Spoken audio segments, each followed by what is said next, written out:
আসসালামু আলাইকুম দোস্ত। আমি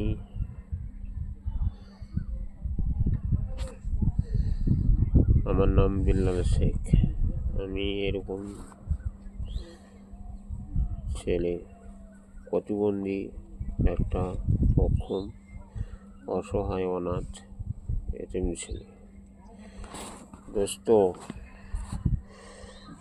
তো আমার যদি কোনো কিছুতে ভুল হয়ে থাকে আমাকে ক্ষমা করবি।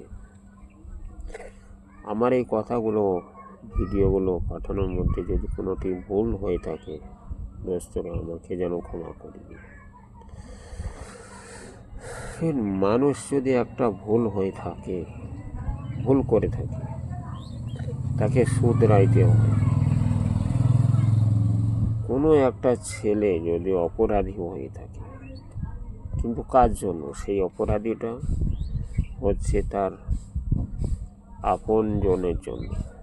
তার আপন জনেই তো তাকে অপরাধী বানায়, তার পূর্বপুরুষেরাই অপরাধী বানায়। তার কোনো ধারে কোনো চিন্তা নাই, কিছু।